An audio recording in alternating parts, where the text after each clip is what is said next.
नमस्कार, मैं हूं मनीष रंजन। आज हम जिस हस्ती से बात करने वाले हैं, जिनकी आवाज़ ही उनकी पहचान है, जो किसी नाम के मोहताज नहीं, जिन्होंने कव्वाली को भी भजन में गाया है। जी हाँ, मैं बात कर रहा हूं देश के बड़े सूफी सिंगर हमसर हयात निज़ामी की। देखिए एक्सक्लूसिव इंटरव्यू मनोज शर्मा के साथ। है जब तरीहा का सामान तेरी शिरडी में है, आता हिंदू है मुसलमान तेरी शिरडी में। नमस्कार, आप देख रहे हैं न्यूज़ 28 और मैं हूं आपके साथ मनोज शर्मा। आज हम एक ख़ास मुलाकात में एक ऐसी शख्सियत से आपको रूबरू कराएंगे जो किसी परिचय की मोहताज नहीं है। जी हाँ, मैं आज आपको रूबरू कराऊंगा सूफी गायक हमसर हयात जी से। हमसर हयात देश नहीं विदेशों में भी जाने जाते हैं और अपनी साईं संध्या और अपने जो गज़ल गायकी का जो उनका अलग अंदाज है उसके लिए वो पूरी दुनिया में मशहूर है। तो मैं उनसे बात करूंगा आज कि ये जो उनका सफ़र रहा, ये सफ़र किस मायने में और किस तरह से ये इसको लेके चलते हैं और मायना इसका समाज में क्या है, क्योंकि आजकल समाज में जो गाने बनते हैं उन गानों का असल में उन गानों का कोई मायना नहीं है। संगीत जो है वो संगीत उस लेवल का नहीं है जिस लेवल को लोग सुनना पसंद करते थे। पहले संगीत का एक मतलब होता था, लेकिन आज संगीत का मतलब ना के बराबर रह गया। तो पूरी तमाम जानकारी हमसर हयात से लेते हैं। आपका स्वागत है न्यूज़ 28 में। बहुत बहुत शुक्रिया। हमसर साहब, जो ये संगीत आज चल रहा है, गज़लें आज बनती हैं, पहले की गज़लों में, पहले गानों में, पहले जो संगीत था, क्या फ़र्क आप मानते हैं?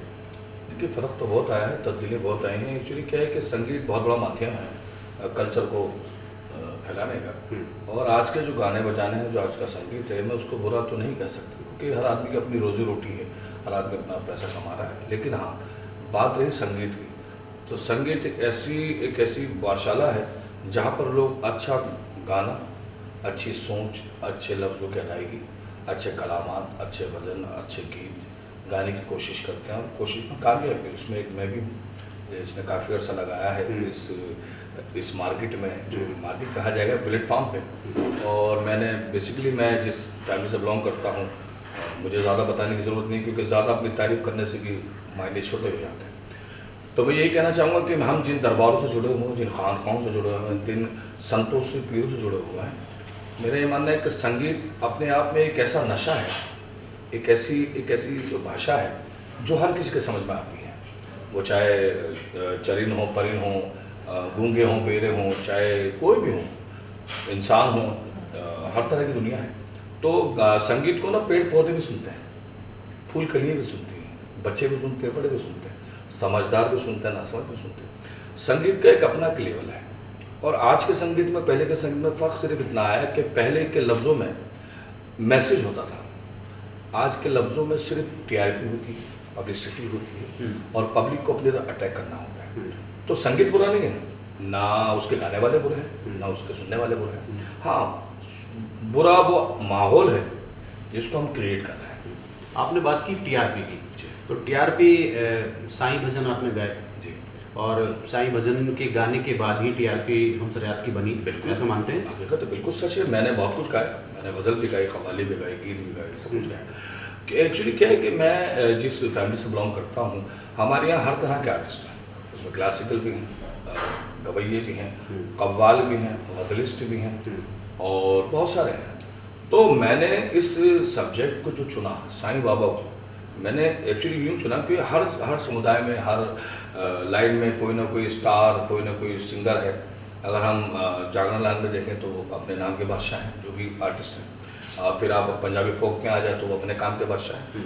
तो गुजराती में आ जाए, मराठी में आ जाए, किसी भी ज़बान में आ जाए, कव्वाली में आ जाए। या बात मैं आपसे जानना चाहूँगा, क्या हमसर हयात को लगता है कि वो मुसलमान हैं और मुसलमान होने के साथ साथ में उनको जागरण में नहीं गाना चाहिए, या किसी भी हिंदू समाज या किसी दूसरे समुदाय के गाने उनको नहीं गाने चाहिए? ये सवाल बहुत अच्छा है, और ये सवाल गलत भी है। देखिए, संगीत का, जैसे मैंने कहा, संगीत का कोई मज़हब नहीं है, और मुझे गाने चाहिए नहीं गाने चाहिए। तो जब मैं पैदा हुआ, दुनिया में आया, तो मेरी दुनिया में आने से पहले मेरा मुकद्दर लिख दिया गया। अब जो कुदरत ने लिख दिया उससे आप कोई इनकार तो कर नहीं सकते। जो ऑडियंस मुझे देख रही है, अगर आप राजा के घर में पैदा हुए हैं तो ज़रूरी नहीं कि आप राजा ही बने। हो सकता है वो एक ऐसा दौर आ जाए कि आप राजा घर से निकल जाएं, आप फ़कीर बन जाएं। ऐसे ऐसे सूफी संत हैं जो राजाओं महाराजाओं के घर में पैदा हुए ना नहीं, हुए। साईं भजन गाने पे आपको धमकियां मिलती है जैसे बताया गया है। नहीं नहीं, मुझे धमकियां मिलती नहीं, धमकियां अभी मिली हैं क्योंकि एक्चुअली ये जो माहौल चल रहा है इस टाइम लॉकडाउन का, लोगों के पास काम है नहीं। तो आज का जो दौर है ना, आज का दौर क्या है, आज की जो ऑडियंस है वो सब जानती है मैंने क्या गाया है क्या नहीं गाया। मेरे काफ़ी गाने हिट है, बाबा के हिट है, मेरी कव्वाली हिट है, मेरी गज़ल हिट है, मेरा एक गाना है जो मैंने पॉप स्टाइल में गाया और वो आपका नहीं काफ़ी पुराना है, वो मैंने बहुत पहले किया था। तो मैं किसी नाम तो लूँगा नहीं क्योंकि मैं उनका नाम क्यों लूँ भाई, वो अपने काम के बादशाह है, मैं अपने काम का फ़कीर हूँ। तो मेरा काम है दुआ देना, जज़ा देना ऊपर वाले का हाथ में है। तो मेरा ये मानना है कि मैंने बहुत कुछ गाया और साईं बाबा से मेरी मोहब्बत है, मेरा इश्क है और इश्क के लिए मज़हब नहीं देखा जाता। और बात रही कि मैं मुसलमान हूँ कि ऐसा नहीं है, अगर रफ़ी साहब भजन गा सकते हैं तो हमसर रात क्यों नहीं गा सकता। बिल्कुल। अगर लता जी या सोनू निगम या जो भी स्टार है अगर वो कव्वाली गा सकते हैं तो मैं भजन क्यों नहीं गा सकता। और अगर किसी को इतराज़ है या किसी बात से तो उसको एक ज़हन में रखनी चाहिए कि संगीत जो एक संगीत है, संगीत में ये तो नहीं कि हिंदू का संगीत है, ये मुसलमान का या सिख का या ईसाई का है। आप शब्द गाएंगे तो उस परमात्मा का नाम है, आप गज़ल गाएंगे, अगर आप गज़ल गा रहे हैं और आप किसी महबूब को जहन में रख के गा रहे हैं तो वो आपका नज़रिया है। हर आदमी अपने अपने महबूब को जहन में रख के गाता है। संगीत, मैं आपसे ये जानना चाहता हूँ, क्या किसी धर्म से जुड़ा हुआ है, एक ही धर्म के लिए संगीत होना चाहिए या अलग अलग धर्मों के लिए संगीत होना चाहिए, या कोई मुस्लिम या कोई हिंदू मुस्लिम के कव्वाली जैसे आपने बताया गाता है तो कोई अपराध है? जैसा अभी आपने बताया कि मुझे धमकियाँ मिली, तो धमकियाँ देने का उनका असल में मकसद क्या है? क्या मकसद ये है कि साईं सिंधिया आप गाते हैं इसलिए वो कह रहे हैं कि आप मुसलमान हो, साईं सिंधिया बात मुसलमान हिंदू के लिए वो तो खैर अभी मुद्दा छिड़ा है। बेसिकली क्या मैंने आपको ना TRP, आज के दौर में मैंने आपको बताया कि अगर आपको किसी को भी नाम करना है तो कोई ऐसे शख्स को पकड़ो जिससे मज़हब का प्रचार भी हो है और जातिवाद फैले और हमारा नाम हो। तो नाम करने के लिए आदमी को बदनाम करने की ज़रूरत नहीं है, मेहनत करने की ज़रूरत है। कोई भी काम आप करें। धमकी वालों के लिए हमसर याद का क्या संदेश होगा? मेरा संदेश ये है कि मौत और रिज़्क़ अल्लाह ने अपने हाथ में रखी है और जो भी जिसने मुझे धमकी दी है मैं उनको यही कहूँगा कि मौत से जंग में किसकी यारी है, आज मेरी तो कल तेरी बारी है। तो मैं हमेशा एक बात कहना चाहूँगा, जो लोग जो भी समुदाय के, पहली बात तो मुझे कोई हिंदू धमकी दे नहीं रहा, ना कोई मुसलमान धमकी दे रहा, मुझे वो लोग धमकी दे रहे हैं जिन्हें मेरे नाम से फ़ायदा है। अगर उसको मेरी ज़ात से फ़ायदा हो रहा है, मुझे धमकी दे रहा है तो हो सकता है मेरे नुकसान से उसका फ़ायदा हो रहा हो, पर दुनिया की रीत है। मेरा मानना है जनाब अली, मैं सभी से कहूँगा कि साईं सिंधिया गाना और कव्वाली गाना या शब्द या कुछ भी गाना, और कुछ बातें ऐसी हुई कि मैंने ये गाया मैंने वो गाया। देखिए, मंदिर में जब हम गाते हैं तो वहाँ पर बड़ा आदर के साथ गाते हैं, और गणेश वंदना मैंने गाई है, मैंने सरस्वती वंदना भी गाई है, मैंने दीवाना तेरा भी गाया है, मंदिर में गाया बड़े अदब से, बड़ा हद। और मैं पहला वाहिद आदमी हूँ हिंदुस्तान का कि जिसने शब्द गुरबाणी में सबको ये बताया कि नंगे सर नहीं बैठना चाहिए, माता की तारा रानी में नंगे सर नहीं बैठना। आप पुराने वीडियो देख लें, बहुत सारे फनकार हैं जो गा रहे हैं सर नहीं ढका। तो मैंने तालीम दी है, मैंने कभी अपने आप को ये नहीं कहा कि मैं बहुत अच्छा गाता हूँ या बहुत अच्छा आर्टिस्ट हूँ, नहीं, मैं अच्छा इंसान हूँ, ये होना बड़ी बात है। मेरे गले में सरस्वती है कि नहीं है, ये सरस्वती से पूछे ना, बिल्कुल मैं कौन अपने मुँह से कहने वाला। मेरा ये मानना है कि संगीत को मज़हब में ना बांटें, और जो मज़हब में संगीत को बांटते हैं मेरी नज़र में वो संगीत के मायने नहीं जानते। संग के मायने हैं साथ चलने वाला, गीत के मायने मोहब्बत का पैगाम देने वाला, तो इसी को संगीत कहा जाता है। सूफ़ी कव्वाली है या भजन, आज देखें पूरी दुनिया में सब ने अपने अपने नाम में सम्राट, किंग, कव्वाली किंग, भजन सम्राट, लेकिन जब मैंने देखा कि सब ने अपना अपना एक स्टाइल बना रखा है तो मैंने थोड़ा सा स्टाइल चेंज किया। मैंने अपने नाम में ना संत लगाया, ना वो लगाया, ना ये लगाया, ना सम्राट लगाया, ना किंग लगाया, मैंने अपने नाम में लगाया सूफ़ी ब्रदर्स।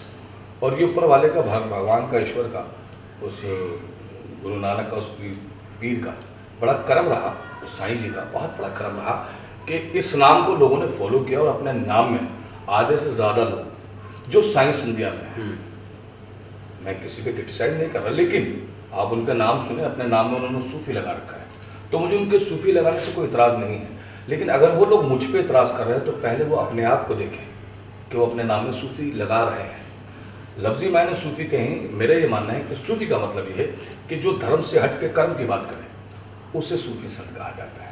देखिए, न्यूज़ 28 भी आपको साफ शब्दों में बोलता है कि जो इस तरह के समाज में लोग हैं जो एक दूसरे के मजहब को बुरा भला कहकर अपनी टीआरपी या कुछ भी ऐसी चीज़ करना चाहते हैं, वो वास्तव में संसार में जहर घोलने का काम करते हैं, वो किसी भी मजहब के लोग हों। और न्यूज़ 28 साफ शब्दों में उनकी कड़ी निंदा करता है और सही मायने में जो आतंकवादी बाहर देश में हैं उनसे ज़्यादा खतरनाक ये अंदर के लोग हैं जो आपस में जहर बोलते हैं। समाज को दूषित करने का लोग ये काम कर रहे हैं। हम इसकी कड़े शब्दों में निंदा करते हैं। हमसर अयाज जी हमारे साथ बने हुए हैं। हम हमसर अयाज से पूछते हैं कि वास्तव में सूफ़ी का मतलब होता क्या है, क्योंकि आजकल सूफ़ी का मतलब लोगों ने पता नहीं क्या क्या बना लिया है, लेकिन सूफ़ी का असल मतलब क्या है, आइए बात करते हैं। बहुत अच्छी बात है। सूफ़ी का असल मकसद जो है, जो मेरी समझ है, मैं ये नहीं कहता कि मैं बहुत समझदार और बहुत ज्ञानी हूँ, मैंने कहा सूफ़ी का मतलब है जहाँ सब बैठ के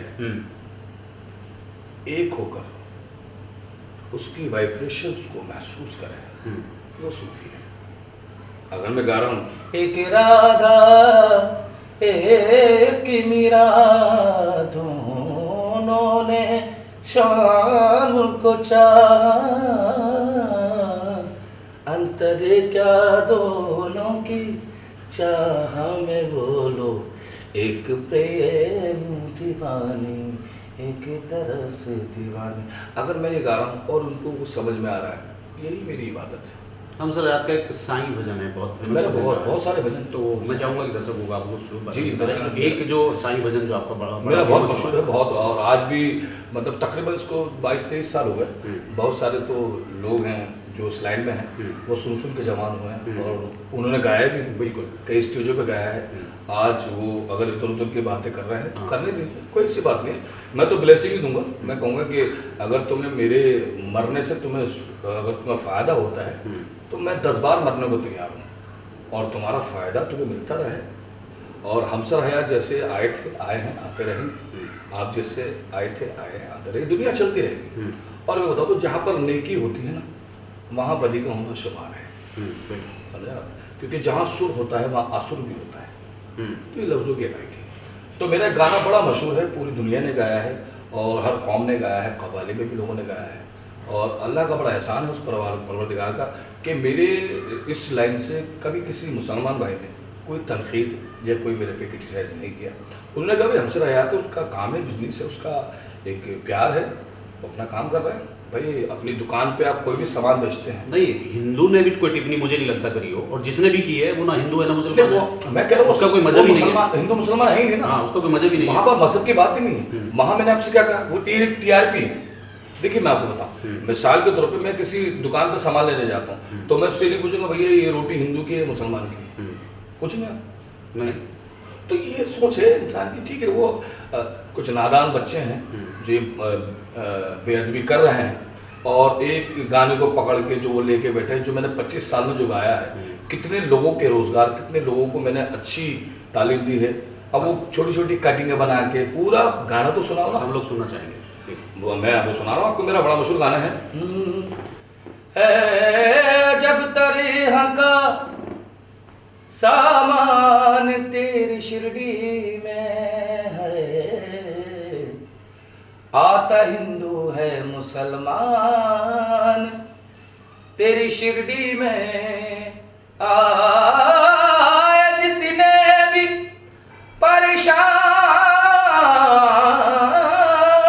परेशान तेरी शिरडी में, काम सबके हुए आसान तेरी शिरडी में। अब ये गाना मैंने गा दिया, लेकिन आप ये देखिएगा कि मैं यहाँ गाऊंगा और जो लोग मुझे देख रहे हैं वो इस गाने को दोहराएंगे। संगीत के मायने हैं किसी को जताना नहीं है, किसी को पढ़ाना है। बिल्कुल। और इसी तरह पाठशालाओं में, स्कूल कॉलेज में यही होता है कि आप सबक याद करें, उसके बाद घर पे जाके होमवर्क करके आए, क्योंकि टीचर को आसानी हो सके। तो ये दीवाना तेरा आया बाबा तेरी शिरडी में, दीवाना तेरा आया बाबा तेरी शिरडी में, नजराना दिल का लाया बाबा तेरी शिरडी में। इसमें मैंने एक शेर कहा था, मेरे वालिद का लिखा है, मेरे पिताजी का, उस्ताद का। वो कहते हैं शिरडी को छोड़ कर मैं कहीं और कैसे जाऊं, सब कुछ तो यहीं पाया बाबा तेरी शिरडी में, दीवाना तेरा आया बाबा तेरी शिरडी में। बहुत खूब। हमसर साहब, एक सवाल मैं आपसे पूछना चाहूँगा और बहुत देर से मैं सोच रहा हूँ कि सवाल को किस तरह से पूछूं। आपके मज़हब में महिलाओं के संगीत पर लगभग बैन होता है, और बैन वो इस लेवल पे होता है कि अगर कोई गरीब का बच्चा संगीत में कुछ करना चाहता है, वो कर जाता है और उसको कुछ प्रसिद्धि मिल जाती है कहीं ना कहीं, तो उसके फतवे जारी होते हैं, उसके ऊपर तरह तरह की बातें होती हैं। ये कहाँ तक सही लगता है आपको? बहुत अच्छा सवाल है और बड़ा नाजुक सवाल है। देखिए एक्चुअली क्या है कि औरत और मर्द को ऊपर वाले ने बहुत खूबसूरत रुतबा दिया है। देखिए हम ना तो औरत के बराबर कर सकते हैं, ना औरत मर्द के बराबर, दोनों एक ही रुख है। एक तस्वीर के दो रुख हैं। अब बात रही औरत की, जो आप कह रहे हैं गाने की पाबंदी, ऐसा नहीं है। हाँ, जो पब्लिकली शो है उसमें फ़र्क है। देखिए ऐसा है कि औरत की पाबंदी इसलिए कि लोग किस तरह के बैठे हैं, आप नज़र तो किसी की नहीं पकड़ सकते। तो हमारे यहाँ अदब है, हमारे यहाँ ऐसा नहीं, औरतें नहीं गाती हैं, ऐसा नहीं। गाना अलग चीज़ है, उसकी इल्तिजा करना अलग चीज़ है। अब बहुत सी लेडीज़ हैं जो नाते पाक हमदे पाक पढ़ती हैं, और काफ़ी आप चैनल पे देखें, बहुत सारे चैनल जिन पे वो गाती हैं। जैसे लता जी ने गाना गाया था, मदद कीजिए ताजदार, तो ऐसा नहीं है। हाँ, लेकिन जो आपने कहा फतवे, देखिए फतवे के मामले बड़े गहरे हैं। किसी चीज़ को आप अलग तरीके से पेश करें, जैसे कि एक जगह शायद मैंने कोई गाना गा दिया, एक था मेरा गाना, वो बड़ा फेमस हुआ, उसके ऊपर वाले के कर्म से 300 मिलियन हो गए। जिस कंपनी ने वो गाना किया उसके 20,000 थे, आज उसके मिलियन बढ़ गए सिर्फ एक गाने से। तो उसमें बेनिफिट उस ऊपर वाले का भी है और कुछ थोड़ा बहुत भी है, मेरा भी हो सकता है। बिल्कुल। कि जो मुझे जानते हैं उन्होंने मुझे एक नए रूप में देखा और उनको पसंद आया। हाँ, किसी स्टेज पे अगर अनजाने में मैं गा गया तो उसमें जानबूझ के नहीं, अब उसको आप अपना मकसद बना के उसे जातिवाद में बांट के, कुछ हैं लोग जो ये कह रहे हैं कि ये गाया वो गाया।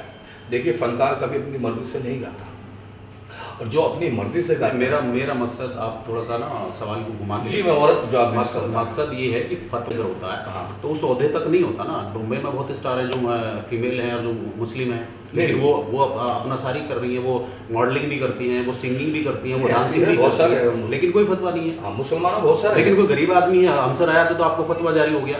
अगर वही कोई बड़ा सिंगर है या बड़ा कुछ है तो कोई फतवा जारी नहीं है। अच्छा, बहुत मतलब आपने मतलब मुझे बानिस्बत करके आपकी बात कही है। देखिए हमारे यहाँ बहुत सारी चीज़ें ऐसी हैं जो बहुत सारी बातें लोगों ने जो एक एटमॉस्फेयर माहौल बना रखा है।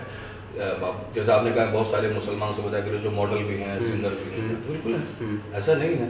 आज का दौर है कि आप जब तक दिखते नहीं आप दिखते नहीं, पाबंदी हर जगह लगती है सब जगह। अब इंडस्ट्री में बहुत सारे ऐसे जो मुस्लिम हैं और उनकी फैमिली के लोग उसमें काम करते हैं, तो वो उनकी अपनी सोच है और उन पे लोग क्रिटिसाइज भी करते हैं।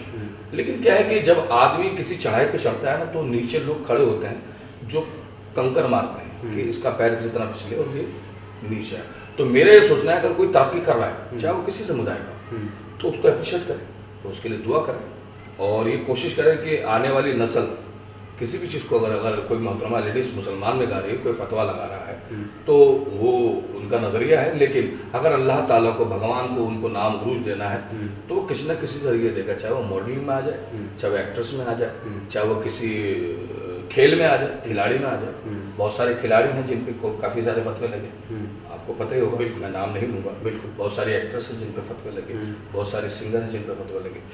इंडस्ट्री में एक सिंगर थी जो उन्होंने कभी अपना चेहरा नहीं दिखाया, बहुत पुरानी सिंगर थी, लेकिन उनकी आवाज़ लोगों ने सुनी। तो ऐसा नहीं है। देखिए आवाज़ जो है ना, आवाज़ जो सुर है वो मज़हब को नहीं देखता, बिल्कुल, और जो मज़हब को देखता है उसे सुर का नहीं पता। मेरा ये मानना है। सही बात और आज तो आपको पता है इंडस्ट्री में या आज की जो ऑडियंस है वो अच्छा हो या बुरा हो, सुर में हो या बेसुरा हो, पब्लिक को सिर्फ क्राउड चाहिए, एंटरटेनमेंट चाहिए और पब्लिक की TRP चाहिए। मुझे तकरीबन बचपन से मैं इस लाइन में हूँ और 3 साल का था तब से मैं अल्लाह का फजल करम है, परमात्मा का साहिब और भगवान का बड़ा करम है कि उसने मुझे बहुत कुछ बख्शा और नाम और शोहरत से भी नवाजा। हाँ, ये अलग बात है, मुझे साईं बाबा ने एक प्लेटफॉर्म दिया, साईं बाबा ने मुझे एक इज्जत दी, मेरी हौसला अफजाई की। मेरा एक गाना बड़ा मशहूर हुआ साईं बाबा का, दीवाना तेरा, बंदा गरीब है, और चरणों में अपने रहने दो, जो काफ़ी सारे गाने जो काफ़ी फिल्मों का है। उसके बाद मैंने जब माहौल को थोड़ा सा देखा कि कुछ नया, तो मैंने एक गाना गाया इसके घर आया, बहुत पॉपुलर हुआ, बहुत पुराना गाना था। एक सिंगर हैं जो बड़े नाम हैं, उनका नाम नहीं लूँगा तो फिर वो कहेंगे कि किसी के नाम का सहारा ले रहे हैं, तो उससे जाने जाते हैं। उनके पट यो पर्टिकुलर उनका एक वर्डिंग है, सुनना चाहेंगे हम गाना आपका। वो गाना एक्चुअली उसका ज़्यादा कंट्रोवर्सी हो रही है, तो वो गाना है वो अच्छा मैंने उसे गज़ल में बनाया था, बहुत पहले की बात है। तो वो मेरे को जब म्यूज़िक लगा वो थोड़ा चलत म्यूज़िक था, फास्ट म्यूज़िक था, तो मैंने उसको चेंज कर दिया। अब मैंने गज़ल में था वो शीतल सा बदन तेरा, चांदी सा बदन तेरा, सोने सी जवानी है, लफ्ज़ बदल गए। ठीक है, अब आप उस लफ्ज़ को अगर आप इंस्ट्रूमेंट के साथ वेस्टर्न के साथ आप करेंगे, वो चांदी सा बदन तेरा, सोने सी जवानी। अच्छा, इस वीडियो में आप गौर करें, मैं कहीं भी गर्ल्स के साथ नहीं हूँ, क्योंकि मैंने गरिमा को बड़ा संभाल के रखा है। जब ये शूटिंग हुई तो मैंने साफ कह दिया था, मैंने कहा जो आप कर रहे हैं, जो उसमें लड़का है उसको इंट्रोड्यूस मैंने ही किया आपकी दुआ से, बड़ा नाम है उस बच्चे का और बहुत मेहनती बच्चा है। तो उसमें काफ़ी सारी लोग कह रहे हैं ये है वो है, खैर देखिए आप लोगों को बोलने दो, उनका काम है। तो ये गाना मेरा बड़ा पॉपुलर हुआ, इश्क का राजा है। अब वो इत्तेफाकन कहीं किसी ने फरमाइश कर दी होगी, मैंने गा दिया। अब उसका एक फ़ायदा उठा के कुछ लोग जो कुछ है, तो वो उसका फ़ायदा उठा के अपनी TRP बढ़ाने के लिए, क्योंकि हमसे वो ये चाहते कि हमसर हयात निज़ामी सूफी ब्रदर्स इस लाइन से हट जाए और हमारी लाइन क्लियर हो जाए। तो मैं उससे कहूँगा कि मेरे भाई, नाम करने के लिए ना अपने आप को झुकाना पड़ता है, बिल्कुल मेहनत करनी पड़ती है। किसी को बदनाम करके आप कुछ वक्त का नाम कमा सकते हैं, तमाम उम्र की इज्जत नहीं कमा सकते, क्योंकि आप दुनिया की नज़र में अच्छे हो जाएंगे, लेकिन उसी नज़र में अगर आप बुरे हो गए तो यहाँ तो दुनिया तो आपको भूल जाएगी, आज है कल भूल जाएगी, बिल्कुल। लेकिन अगर उसने याद कर लिया तो वो क्या करेगा, इसकी गारंटी ना मैं दे सकता हूँ ना आप दे सकते हैं। और दूसरी बात है कि मेरा गाना बड़ा पॉपुलर हुआ और वो भी काफ़ी हमारे लोगों ने गाया, और वो गाना था ख्वाजा तेरे करम से ज़माने में बात है, बंदे को नाज है कि तू बंदा नवाज है, तेरी रहमतों का दरिया सरेआम चल रहा है, तेरी रहमतों का दरिया ख्वाजा जी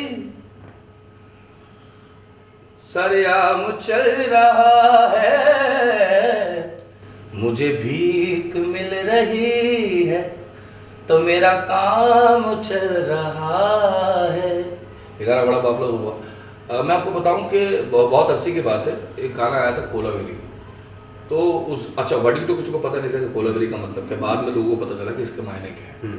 वो गाना मेरे भी समझ में नहीं आया, बहुत पहले की बात है। मैं किसी फंक्शन में गया था, तो मेरा शागिर्द, मेरा चाहने वाला था, उसने कहा कि हमसर जी गुरुजी गाना है बड़ा पॉपुलर है इस टाइम। मैंने कहा अच्छा। तो मैंने क्या देखा कि मैंने कहा यार कुछ कव्वाली या कुछ सूफी भजन लगा लो। हाँ नहीं गुरुजी इसमें मज़ा आ रहा है। तो मैंने कहा अब लोगों की सोच ऐसी हो गई, तो उसमें मैंने एक बात कही, कई प्रोग्राम में गाया हूँ, और मैंने ये समझाया कि जो माँ लोरी सुनाती थी, आज वो लोग लोरी तो भूल गए हैं। आजकल की जो ऑडियंस है उनको सिर्फ चटक मटक वो कोलावेरी मैंने कहा उसका भी फ़ायदा उठा रहा है। कोई बात नहीं, उनका जितना, देखिए मैं तो एक बात कहना चाहूँगा, अगर मेरी ज़ात से या मेरे नाम ख़राब करने से तुम्हें नाम मिलता है तो मेरी तरफ से बहुत बहुत दुआएं हैं, ब्लेसिंग है, और मेहनत करें जितना हो सके। और दूसरी बात है कि एक गाना और है मेरा जिसे एक बच्ची ने गाया, मुझसे इजाज़त ली, लेकिन उसका ये कर्म हुआ उसके ऊपर कि उसको भी कंट्रोवर्सी का फ़ायदा हुआ। वो मेरा गाना मैंने नगोदर में गाया था, वो गाना था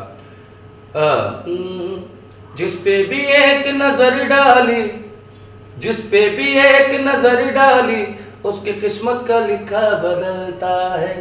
भारत का बच्चा बच्चा मेरे ख्वाजा के टुकड़ों पे पलता है। इसका भी फ़ायदा उठा लिया लोगों ने, क्योंकि भगवान श्री राम जी का मंदिर का आगाज़ हुआ तो उस गाने को उन्होंने अच्छा फॉलो किया और ये गाना भगवान श्री राम पे गाया उन्होंने। गाना तो मेरा ही है, कंपोज भी मेरा, लिखा भी मेरा। अगर मेरे गाने से उसको फ़ायदा हो रहा है तो मुझे किस बात की जरूरत है? जब वो मेरे गाने को श्री राम में तब्दील करके गा सकते हैं, तो मैं भजन में अगर अपना गाना गा के लोगों को बता रहा हूँ गाना मेरा है और लोग अपना कह रहे हैं, तो मैंने कौन सी गलती की? मेरा गाना है। क्योंकि जब भी कमेंट आते थे कि इसका गाना है उसका, जब मेरा गाना है तो मेरा तो कहूँगा ना मैं। बिल्कुल। मैं किसी और को कैसे कहूँ? लोगों ने मेरे गाने को, कई लोगों ने आर्टिस्ट को दीवाना कराया, अपने नाम से, अपने पिताजी का नाम से, अपने नाम से गा दिया। मुझे नहीं पता था यूट्यूब के अंदर क्या होता है। मैं तो बड़ा सिंपल आदमी हूँ। ऐसे लोग हैं जिन्होंने यूट्यूब पे मेरे गाने यूट्यूब से मतलब लाइव प्रोग्रामों से ले लेके अपने यूट्यूब से लाखों रुपए कमा के बैठ गए। और मैं आज भी अपनी मेहनत का कमा रहा हूँ। लॉकडाउन में जो भी हाल है, मुझे किसी को बताने की जरूरत ना, मैं किसी से मांगता हूँ ना मैं किसी की मदद कर सकता हूँ। मदद करने वाला सबकी वो है। बिल्कुल। अगर मैं दे नहीं सकता तो मुझे किसी से लेने का भी हक नहीं है। बिल्कुल। मेरा ये मानना है। लॉकडाउन में बहुत सारे फनकारों को बहुत कुछ मिला, बहुत सारे लोगों ने मदद भी की, बहुत सारे लोगों ने मदद करवाई भी। लेकिन अगर मेरे घर में ऊपर वाले का बड़ा करम है, उस परमात्मा का, उस मालिक का, उस परवरदिगार का, उस साईं का, कि हमारे घर में ना हमने किसी से मदद ली, ना हमने किसी की मदद करने की कोशिश की। क्यों? क्योंकि हम उसकी मदद क्या करेंगे? हम उससे बड़े तो नहीं हैं जो पूरी कायनात को पाल रहा है चंद वक्त के लिए। लेकिन हाँ, हमने जो किया, ना हम लाइमलाइट में आए, ना हम अखबार में आए, ना हम किसी चैनल पे आए। जिन्होंने करा मैं उनको धन्यवाद करता हूँ, उन्होंने अपना फ़र्ज़ अदा किया। और मैं चाहूँगा कि आप इसी तरह गुप्त दान करते रहें, लोगों की सेवा करते रहें और ऊपर वाले का आशीर्वाद पाते रहें। चलते चलते हमसर हयात के इस टाइम में पूरे देशवासियों को क्या आप मैसेज देना चाहेंगे? मैं यही कहना चाहूँगा जनाब मनोज वर्मा जी कि जितने भी लोग मुझे देख रहे हैं न्यूज़ 28 पे, मैं ये कहना चाहूँगा कि जितने भी देशवासी हैं उन सभी से गुजारिश है कि हमारे हिंदुस्तान को अगर बचाना है, हमारे भारत को अगर बचाना है, तो ना हिंदू से ख़तरा है, ना मुसलमान से ख़तरा है, ना सिख से, ना ईसाई से। हमें उन लोगों से ख़तरा है जो हमें बांटने के तुले हैं। और एक बात बता दूँ आपको कि मेरा ये हमेशा एक प्रोग्राम में मैं हमेशा कहता हूँ कि घर बदलने से रिश्ते नहीं बदलते। घर बदलने से रिश्ते नहीं बदलते। घर तो किराए के मिल जाते हैं, रिश्ते किराए के नहीं मिलते। तो अपने प्यार को बनाए रखें। और ये जो कंट्रोवर्सी जो लोग कर रहे हैं, जो मुझे धमकी दे रहे हैं, तो उनका इस बात का एहसास होना चाहिए कि अगर आज मेरी बारी है तो इस बात को याद रखें, कल तेरी बारी है। मैं यही कहना चाहूँगा सभी लोगों से, दर्शकों से। और अगर मेरे उस गाने से किसी को तकलीफ़ हुई है, जो समाज के लोग हैं, जिनकी मैंने पहली बात तो मैंने जागरण कभी किया ही नहीं। मैंने जितनी की है सही संदेह की हैं, उसमें माता रानी की मूर्ति लगी हुई है, गणेश जी की लगी हुई है, सबकी मूर्ति लगी हुई है। तो मैंने कभी ये नहीं देखा गणेश जी की मूर्ति लगी हुई है तो मैं ये ना गाऊँ या उनकी मूर्ति लगी हुई। मैंने भजन, मैंने गणेश वंदना भी गाई, मैंने भोले बाबा भी गाया, माता की। और जागरण मैंने किए नहीं। जिनकी भी मैंने जागरण किए उन लोगों को मैंने पहले ही कह दिया कि भैया मुझे जागरण माता की भेंटें नहीं आती।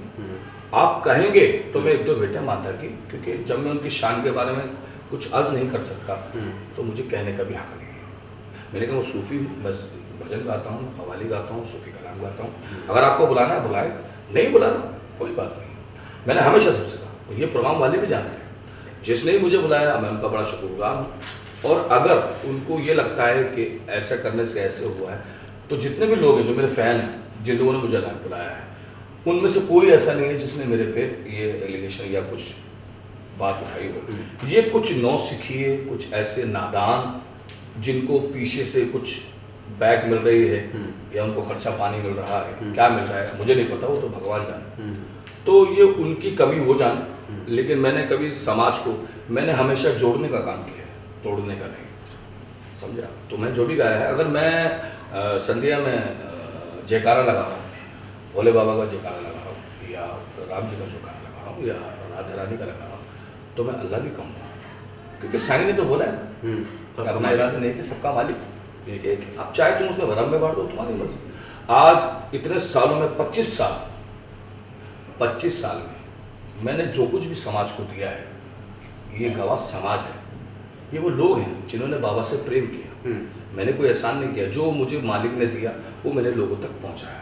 अब उसमें 2-4 चीज़ें पकड़ के या कोई बैठ जाए तो वो उसकी सोच है, और मेरा काम है, ये मेरा मेरी पूजा है, मेरी मोहब्बत है, मेरा प्यार है, मेरी सच्चाई है कि जब तक मैं दुनिया में कायम हूँ, मैं इंशाल्लाह, भगवान ने चाहा, उस परमात्मा ने, श्री राम ने, श्री कृष्ण ने, हमारे नवाज ने चाहा, उस बुजुर्गान ने, गोवे लही ने, तो मैं ये कहूँगा जितने भी लोग मुझे सुन रहे हैं, जितने भी दर्शक हैं, अगर आपको हिंदुस्तान या भारत को बचाना है तो इन लोगों से आप अगर मैं आज टारगेट हो रहा हूँ तो हो सकता है कि उनमें से भी कोई टारगेट हो सकता है, क्योंकि बहुत सारे ऐसे फनकार हैं जो कव्वाली गाते हैं, वो हमारे हिंदू समाज में हैं।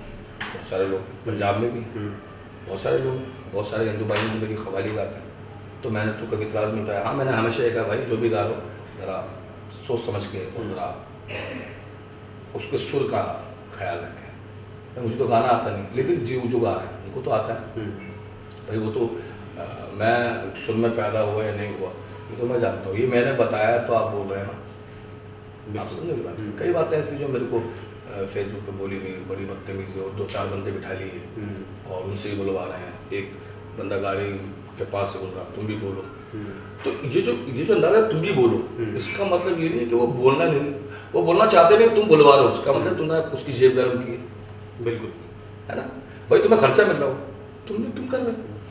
तो ये थे हम सरया। तो इन्होंने अपनी बातें, जितनी भी बातें थी, सूफियाना बातें हों या संगीत की बात हो या समाज की बात हो, बड़ी बेबाकी से अपना सवालों का जवाब दिया।